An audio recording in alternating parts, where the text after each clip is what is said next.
चलिए इस तरह की कुर्ती कटिंग करने के लिए ड्राफ्ट बना लेते हैं। तो यहाँ मैंने ये एक ब्राउन पेपर लिया है, इसे डबल फोल्ड कर लिया है। फोल्ड वाली साइड अपनी साइड रखेंगे। उसके बाद मैंने तीरे का निशान लगाया है 7 इंच पे। तो देखिए आप या तो अपने तीरे का नाप ले लें और उसका हाफ कर लें, वो लगा सकते हैं आप। अगर आपको नहीं पता या नहीं निशान आ रहा तो अगर आप एल साइज तक पहनते हैं, मीडियम एल, तो आप 7 इंच रख लीजिए। उससे ज़्यादा बड़ा साइज है आपके शोल्डर का तो आप 7.5 या 8 भी रख सकते हैं। मैंने यहाँ 7 इंच रखा है। अब आधा इंच इसे डाउन करेंगे इस तरीके से, और जो बंद साइड है उधर से अपने गले की चौड़ाई का निशान लगाएंगे, जो कि यहाँ पे मैं 3.5 इंच ले रही हूँ। अब जो गले का निशान लगाया है उससे और जो आधा इंच डाउन किया था उस निशान से इस तरह से मिला देंगे। अब यहाँ इंची टेप रखेंगे और आर्म होल के लिए निशान लगाएंगे। 7 इंच हमने तीरा लिया है तो 7 इंच ही हमें आर्म होल लेने होते हैं।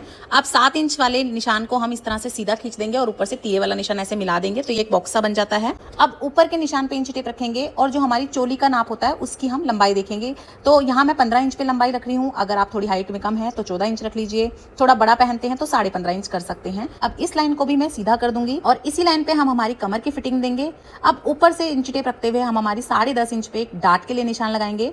तो लंबाई में ऊपर से 10.5 इंच पे आएगी और बंद साइड पे आपको ये 3.5 इंच पे इस तरह से निशान लगाना है। इस तरीके से हम इस निशान को मिला देंगे और आधा इंच दोनों साइडों से निशान लगा लेंगे और हम यहाँ पे ये डार्ट की मार्किंग कर लेंगे। ऊपर तीरे में गले के निशान से तीरे के निशान तक जो भी आपका माप आ रहा हो उसे इस तरह से इंची टेप रख के हाफ कर लीजिएगा और निशान लगा लीजिएगा। अब ये ऊपर वाला निशान और जो हमने डार्ट का निशान लगाया था उसे इस तरह से स्केल की हेल्प से एकसार कर देंगे। हाथ से भी कर सकते हैं। अब हम आर्म होल जो हमने लिया है उसके ऊपर इंची टेप रखेंगे, उसे हाफ करेंगे और इस तरह से थोड़ी थोड़ी शेप देते हुए हम बैक आर्म होल और फ्रंट आर्म होल दोनों ड्रॉ कर लेंगे। अब हम फिटिंग का निशान लगाएंगे। आपकी टोटल चेस्ट का जो भी 1/4 हो यानी कि चौथा हिस्सा हो उस पर हम निशान लगाएंगे। अगर 36 है तो 9 पे, 38 है तो 9.5 पे, 40 है तो 10 पे।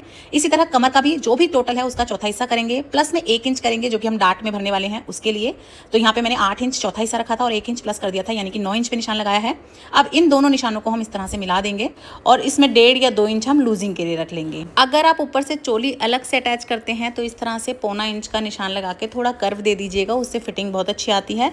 नॉर्मल एक ही पैनल में बना रहे हैं तो इस निशान पे अभी हमें कट नहीं करना है, बाकी का हम इस तरह से साइडों से सारा कट कर लेंगे।